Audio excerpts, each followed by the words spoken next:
hari ditambah 280, 340. Ya ketemu. Nggak ngapusi, nggak bohong.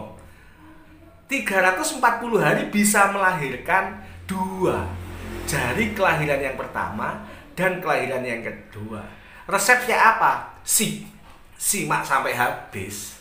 Itu tadi. Jadi semua ada kondisi fisiologis. Kondisi fisiologis adalah kondisi normalnya sapi. Bila sapinya jenengan tidak di kondisi ini, berarti kondisinya patologis atau terjadi gangguan. Assalamualaikum, Laskar Ngarit Bras dimanapun Anda berada. Jadi hari ini kuliah gratis tentang sapi, reproduksi sapi, Laskar Ngarit. Jadi ketika saya membuat video dengan judul bagaimana kurang lebihnya bagaimana setahun bisa punya anak 2 kali. Nah, banyak peternak yang salah menangkap. Jadi semua beranggapan bahwa mana mungkin setahun beranak 2 kali. Lawang sekali bunting itu 9 bulan. Kan nggak mungkin, ya toh? Nah, padahal tapi video saya ini yang nonton puluhan ribu. Karena apa? Karena saya mengambil video itu memang ada sapinya, ada peternaknya Mas Sohib di Pelongan, dan beliau juga salah satu peternak kita yang pelanggan kita yang memang komunikasinya kita jalin dengan baik. Jadi punyaan Mas Sohib itu dalam waktu kurang dari 360 hari, ya, itu sudah beranak 2. Artinya jarak dari kelahiran pertama ke kelahiran kedua itu kalau tidak salah hanya 340 hari. Berarti kalau saya menyebutkan setahun beranak 2 kali kan tidak salah. Karena setahun 365 hari. Nah, punyaan Mas Sohib itu 340 hari sudah beranak lagi, beranak 2. Artinya kurang dari 365 hari sapinya Mas Sohib itu sudah beranak lagi. Oke, nah padahal semuanya sudah ada rumusnya. Laskar Ngarit kabeh ki wis ana rumusé. Rumus standar, bukan rumus sih sebenarnya. Jadi kondisi fisiologis, kondisi normalnya sapi betina itu seperti apa? Itu sudah ada rumusnya. Hanya ada derajat atau hanya ada range yang ya 1, 2, 3 hari lah selisihnya dari masing-masing ras, antara ras sapi Bali, Ungul, Brahman, Simetal, Murni, dan lain-lain, ya, seperti itu. Jadi di video kali ini saya akan merinci kondisi fisiologis, kondisi normal yang peternak itu harus tahu. Supaya apa? Supaya sesingkat mungkin secepatnya birahi lagi setelah punya anak. Punya anak, involusi uterus, birahi, dikawin, bunting, melahirkan. Itu semua ada rumusnya, Laskar. Nah, buat teman-teman yang ingin belajar gratis reproduksi, ya modal kuota, ya ora apa-apa, ya. Tetap tonton video ini, saya akan menjelaskan apa itu jarak birahi. Ya ini aja peternak banyak yang tidak tahu. Yang kedua, apa itu involusi uterus, ya. Apa itu day open, apa itu calving interval, apa itu service preconception, dan waktu terbaik IB itu kapan. Ya, tapi ini adalah salah satu versi. Banyak sekali versi dari para pakar, peneliti, peternak, dokter lain yang juga memiliki pengalaman yang berbeda. Laskar Ngarit. Siap? Jadi Laskar Ngarit, kita mulai. Hal yang tidak atau banyak yang tidak diketahui oleh peternak adalah peternak jarang mengetahui jarak birahi sapi. Seekor sapi yang normal, seekor sapi yang body condition score, kata kuncinya, body condition score sapinya di atas 2,5, rata-rata 3, normalnya itu setiap 18 sampai 21 hari sekali, itu normalnya birahi. Siklus birahi sapi itu terjadi paling cepat 18 hari sekali, paling lambat 22 hari. Rata-rata 20 sampai 21 hari pasti birahi dalam kondisi tidak bunting, Laskar Ngarit. Jadi, bila sapinya jenengan nutrisinya bagus, maka body condition score juga bagus. Body condition score bagus, umumnya hormonalnya bagus. Hormonal bagus, maka rata-rata akan birahi secara rutin ketika tidak bunting. Oke, jarak sapi birahi itu 18 sampai 21 hari.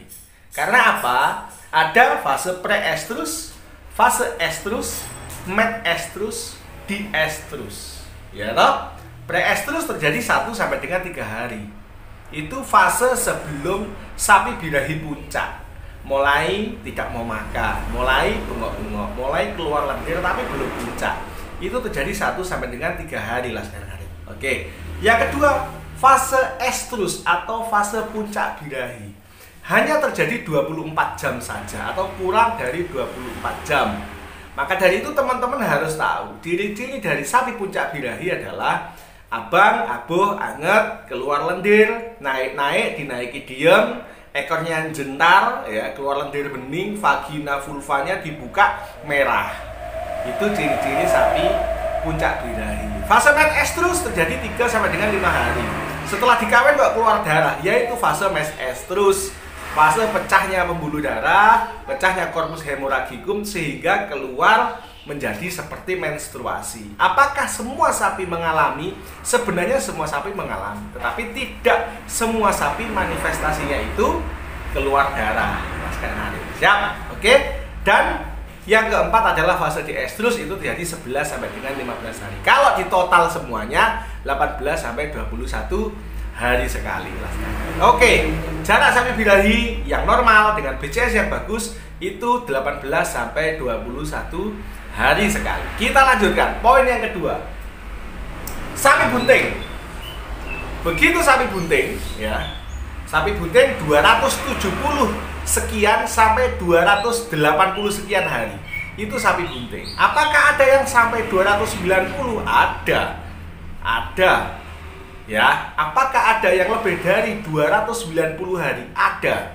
Jadi tenang saja, selama sapinya jenengan bunting, tidak makin kurus, makan lahap, aktif, oke, kebuntingan is oke. Ditunggu saja kelahirannya. Nah, setelah melahirkan, seekor sapi akan mengalami yang namanya involusi uterus lah sekarang. Involusi uterus itu adalah masa nifas. Paham? Rahim yang ukurannya hanya 20 cm, rahim yang beratnya hanya kurang dari 1 kilo, terisi fetus yang beratnya 30-40 kilo. Ketika bunting. Maka ketika setelah jebret melahirkan, si rahim ini akan mengecil. Nah, proses mengecilnya rahim itu disebut involusi uterus. Involusi uterus rata-rata terjadi 35 sampai dengan 56 hari. Oke? Itu normalnya. Supaya mempercepat proses involusi uterus, supaya cepat kembali ringkes, kembali normal fungsi uterusnya, ya, yang harus dengan lakukan adalah sebisa mungkin kelahiran usahakan normal. Ketika kelahiran normal, maka mekanisme pertahanan tubuh akan berjalan normal. Ora usah ditarik, ora usah diowok-owok. Oke lah sekarang ya. Usahakan kelahiran normal. Jika terjadi kelahiran yang tidak normal, dibantu, ditarik, diowok-owok, ada retensi plasenta dan lain-lain, libatkan dokter atau mantri, minta suntik postpartus.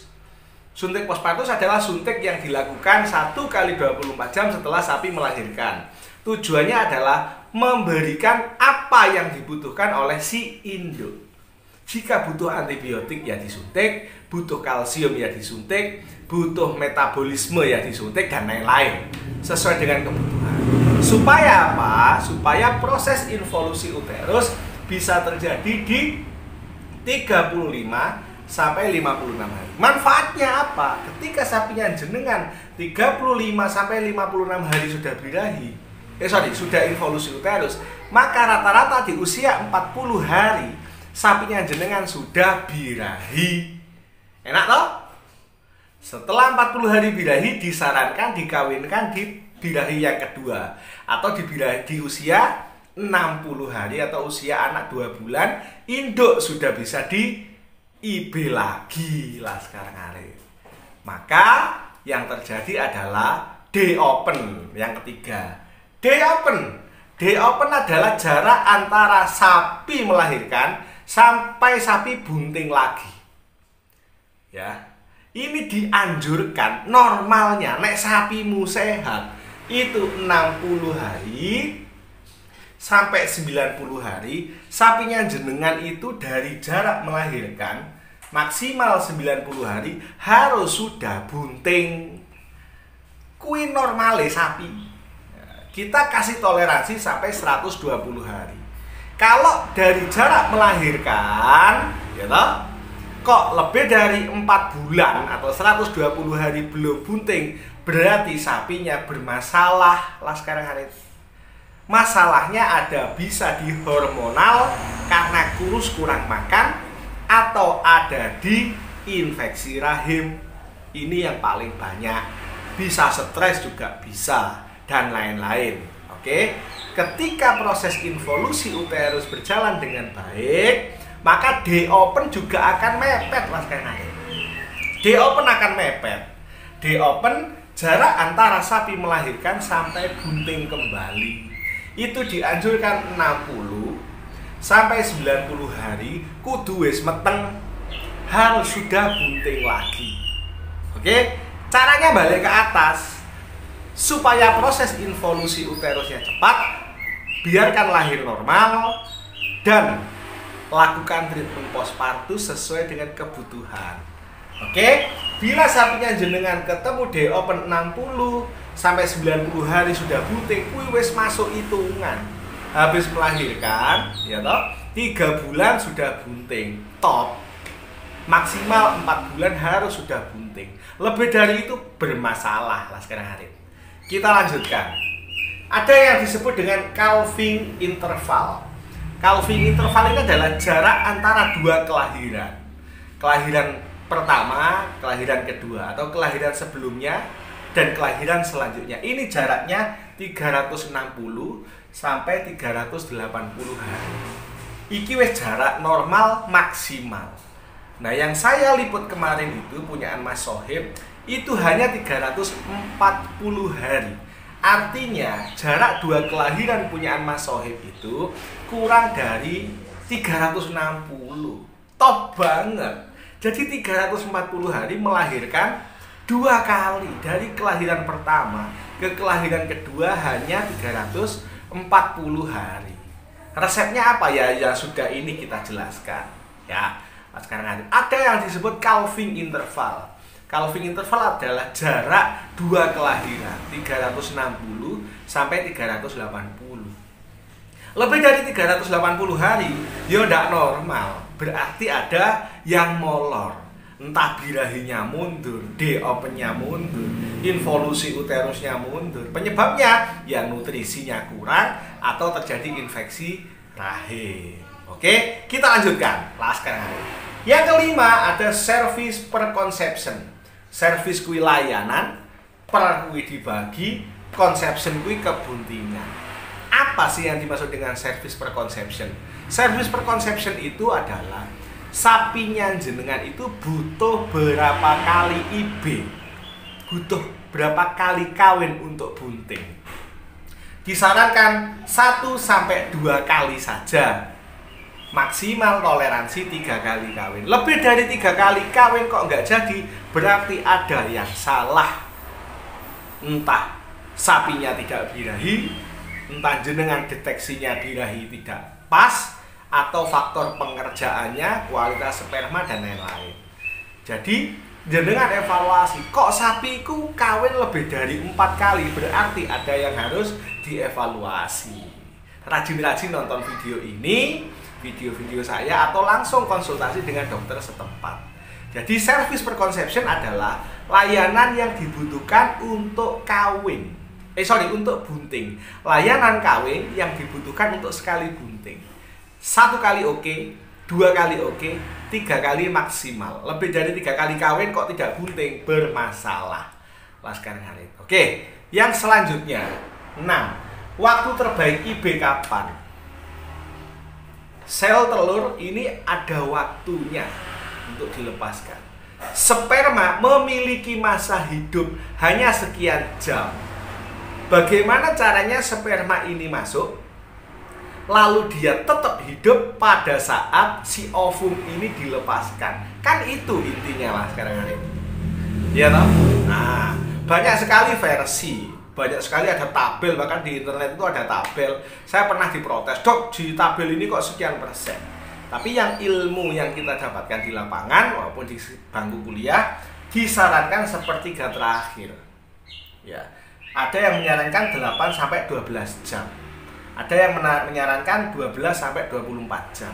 Yang benar mana? Yang benar adalah pengalamannya jenengan. Karena masing-masing sapi memiliki pola yang sama, tetapi sedikit berbeda. Ya birahinya ya 21 hari, tetapi ada yang belernya dominan, ada yang belernya tidak dominan, dan lain-lain. Jadilah sekarang ada beras-beras dimanapun Anda berada, bila jenengan memahami jarak birahi, involusi uterus, ya, day open, calving interval, service per conception, waktu terbaik IB kapan, maka jenengan adalah peternak yang cerdas, mampu mengevaluasi terhadap sapi-sapinya jenengan, terutama indukan. Nah, dari video ini saya merinci kenapa sih ada sapi yang hanya 340 hari bisa melahirkan lagi, yakni sapinya Mas Sohib dan tetangganya. Sapinya Mas Sohib itu rinciannya adalah 40 hari pasca melahirkan dia birahi. Oke? Ya, dia birahi. 40 hari. Dikawinkan di birahi kedua alias 60 hari. Dilalah 60 hari langsung bunting. Oke, 60 hari langsung bunting. Dari lahir pertama 60 hari dia langsung bunting. Berarti day open hanya 60 hari. Ditambah usia kebuntingan 270 atau 280. 60 hari ditambah 280, 340. Ya ketemu. Nggak ngapu sih, nggak bohong. 340 hari bisa melahirkan 2. Dari kelahiran yang pertama dan kelahiran yang kedua. Resepnya apa? Simak sampai habis. Itu tadi. Jadi semua ada kondisi fisiologis. Kondisi fisiologis adalah kondisi normalnya sapi. Bila sapinya dengan tidak di kondisi ini, berarti kondisinya patologis atau terjadi gangguan. Siap. Semoga video sederhana ini mampu mencerahkan, menambah manfaat dan ilmu, terutama edukasi bagi peternak. Please like, subscribe, komen, dan share video ini. Sekian, wassalamualaikum warahmatullahi wabarakatuh. Matur nuwun.